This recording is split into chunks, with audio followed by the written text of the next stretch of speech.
Selamat datang kembali di pembahasan kita. Hari ini kita mau gali lebih dalam nih soal periode yang seru banget dalam sejarah genetika. 1970 sampai 2001. Iya, benar. Ini masa-masa krusial ya. Banget. Jadi setelah dekade sebelumnya nemuin struktur DNA, terus mecahin kode genetik, nah di era ini nih para ilmuwan mulai bisa lebih dari sekedar membaca. Betul.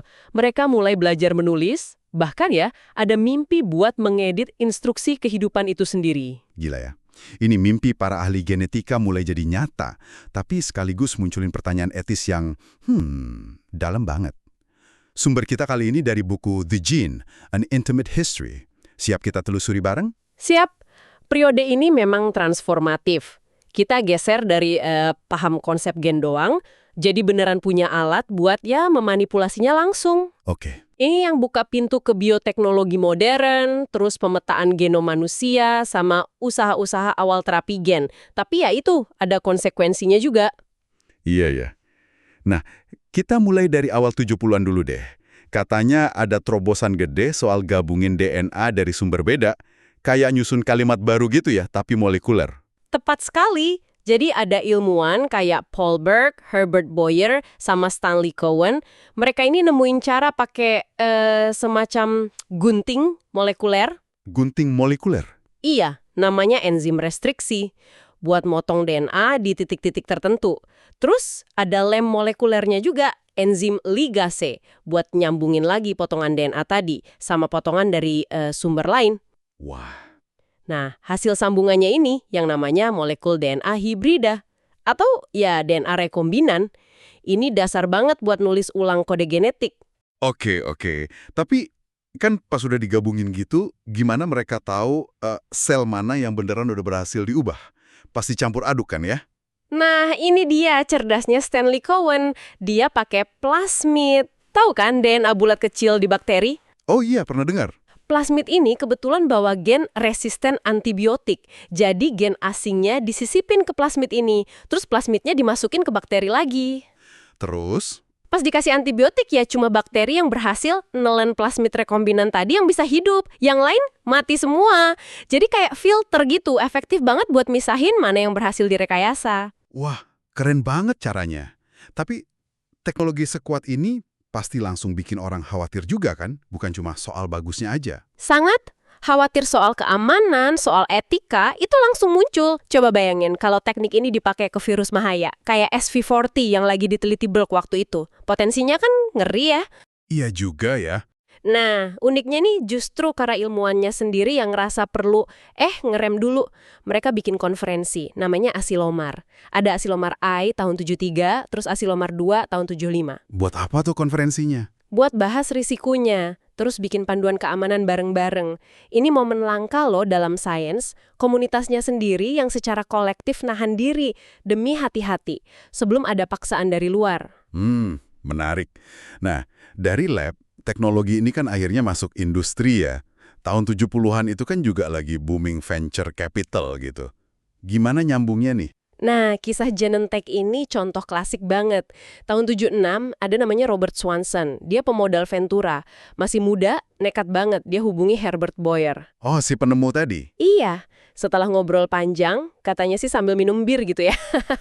Mereka sepakat bikin perusahaan. Namanya Genentech. Buat apa? Buat komersialin teknologi DNA rekombinan ini. Tujuannya apa waktu itu? Misi awalnya ambisius banget. Bikin insulin manusia. Tapi bikinnya di dalam bakteri E. coli. Insulin?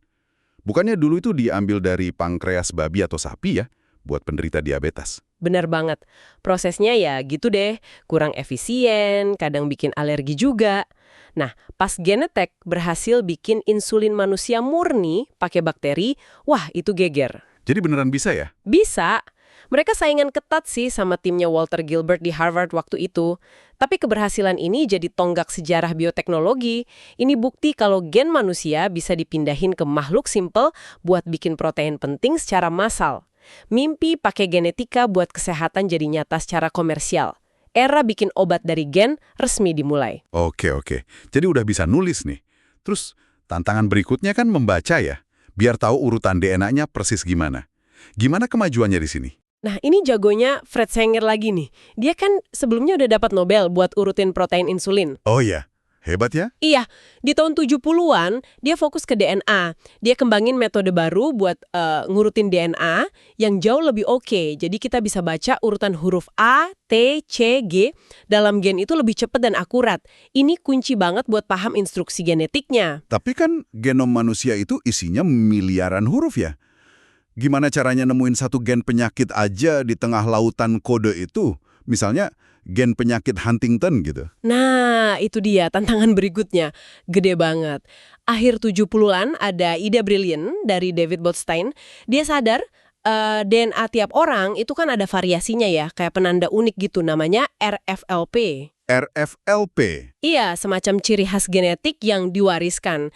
Nah, Botstein mikir, kalau ada penyakit turunan yang selalu muncul barengan sama penanda RFLP tertentu di kromosom yang sama dalam satu keluarga, Berarti berarti gen penyebab penyakitnya itu pasti letaknya deket banget sama si penanda RFLP tadi. Jadi ini cara cerdik buat nyari gen penyakit. Nggak perlu nyari di 3 miliar huruf, tapi cukup di lingkungan sekitar penanda itu di kromosom. Kayak pakai GPS internal genom lah, lompatan besar ini. wah, masuk akal. Dan ini yang bikin mulai ada kisah-kisah perburuan gen penyakit yang dramatis itu ya? Tentu, kisah Nancy Wexler nyari gen Huntington itu ikonik banget. Ibunya meninggal karena penyakit ini. Penyakit saraf yang parah. Nancy tahu dia juga berisiko. Jadi motivasi personal ya? Banget. Dia pergi ke desa terpencil di Venezuela. Di sana penyakit Huntington ini banyak banget kasusnya. Bertahun-tahun dia neliti silsilah keluarga besar di sana, ngumpulin ribuan sampel darah. Wow, perjuangan ya? Iya. Nah, pakai data dia sama metode RFLP Botstein tadi, James Gassella tahun 83 akhirnya nemuin lokasi kasarnya gen Huntington di kromosom 4. Tapi ingat ya, ini baru lokasinya, belum gennya persis. Jadi belum ketemu gennya? Belum. Buat nemuin gen Huntington yang asli itu butuh 10 tahun lagi. Baru ketemu tahun 1993. Lama juga ya? Ada contoh lain? Ada cystic fibrosis. Penyakit yang ciri khas kunonya itu katanya kulit penderitanya asin kalau dicium. Oh iya? Iya. Nah, setelah perjuangan panjang pakai teknik pemetaan dan cloning yang makin canggih, timnya Francis Collins sama Lap Chi Chi Chi Tsui akhirnya berhasil nemuin gen penyebabnya, CFTR, di kromosom 7 tahun 1989. Ini nunjukin betapa susahnya dulu nyari satu gen penyakit aja. Iya kebayang susahnya.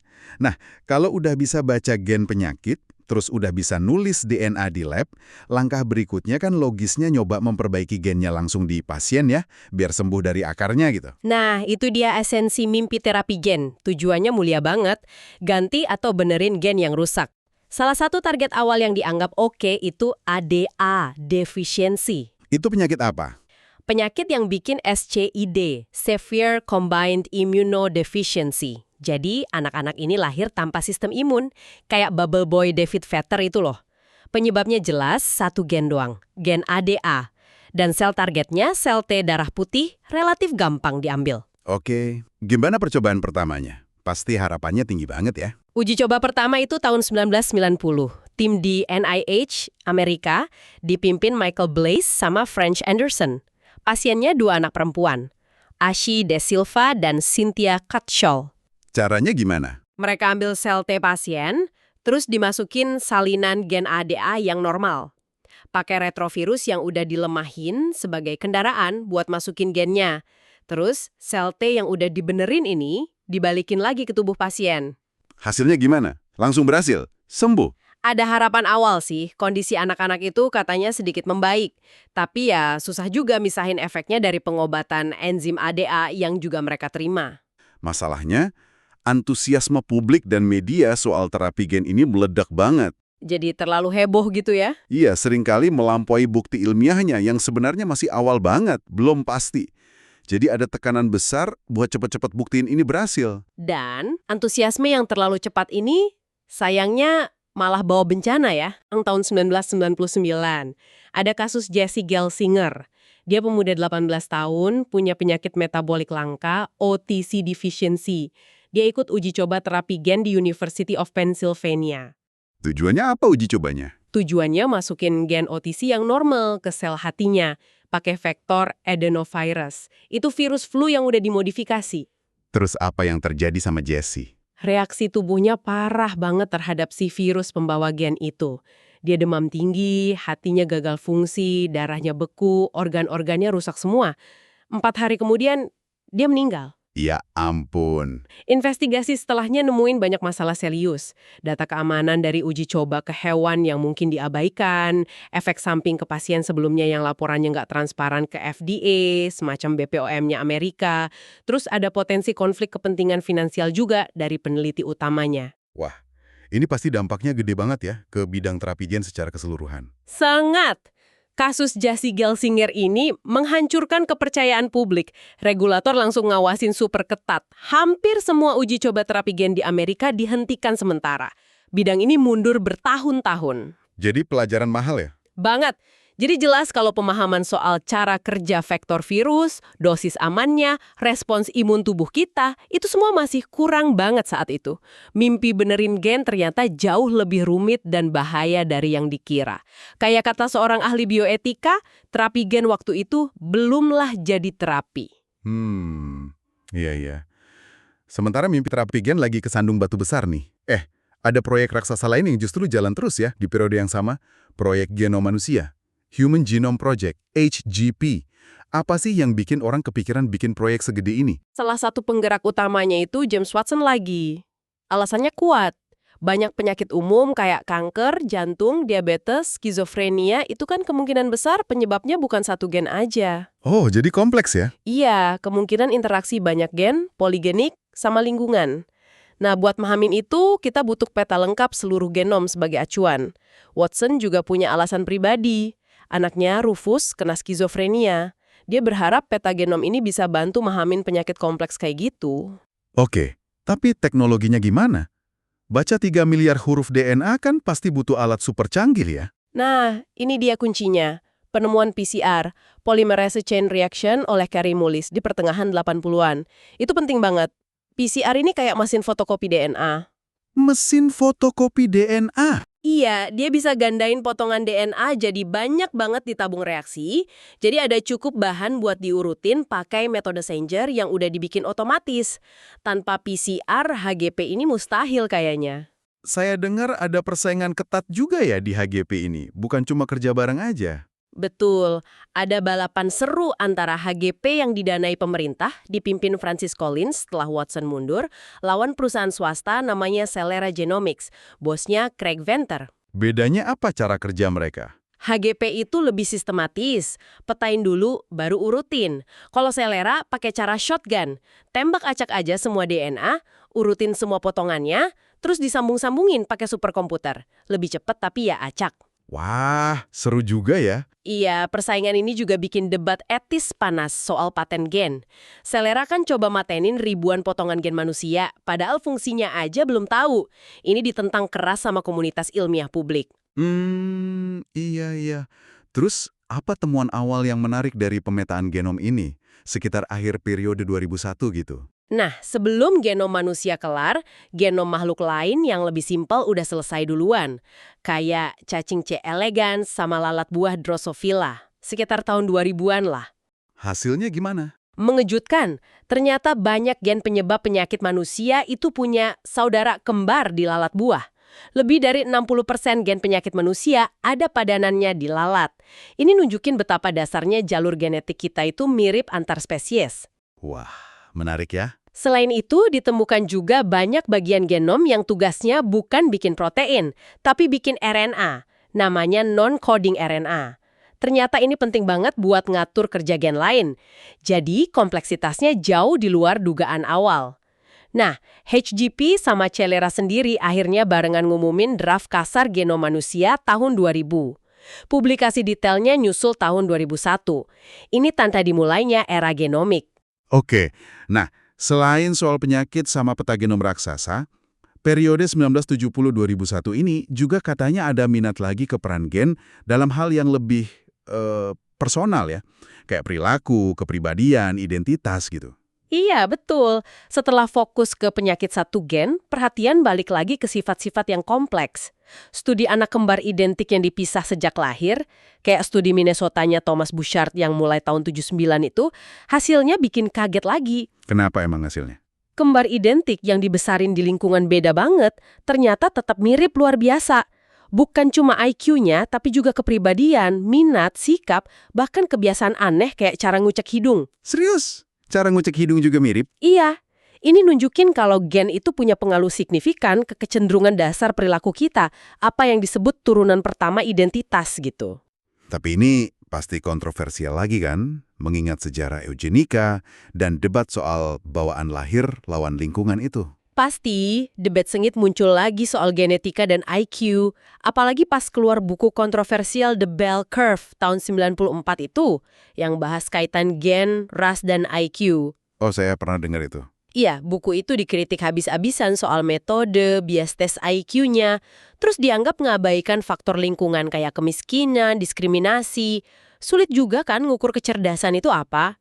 Sama juga kayak penelitian Dean Hammer tahun 93 yang ngaku nemu kaitan penanda XQ28 sama orientasi seksual pria. Itu juga rame banget kritik ilmiah dan etisnya.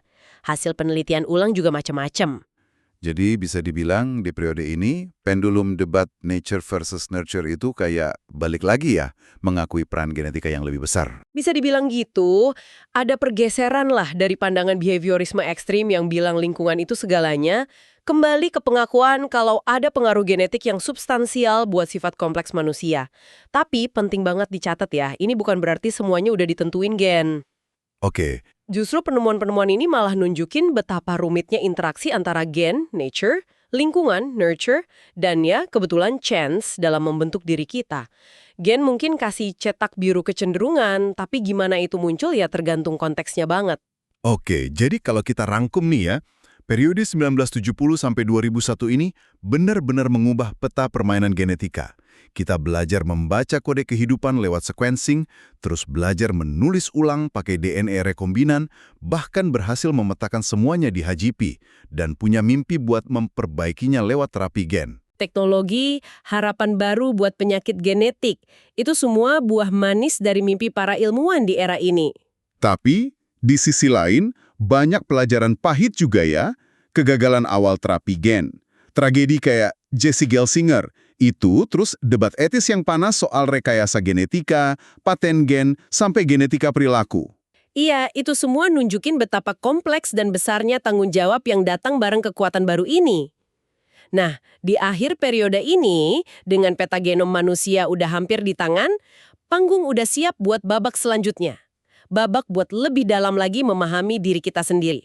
Kita udah belajar alfabet dan tata bahasa gen di era ini. Pertanyaan besarnya sekarang, dan ini mungkin bisa jadi bahan renungan buat kita semua yang dengerin, apa ya yang bakal terjadi kalau kita nggak cuma bisa baca, tapi benar-benar mulai fasih, ngedit, dan nulis ulang kalimat-kalimat genetik kita sendiri?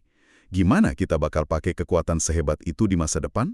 Pertanyaan yang, gaungnya masih kerasa banget sampai sekarang. Dan terus kita hadapi ya.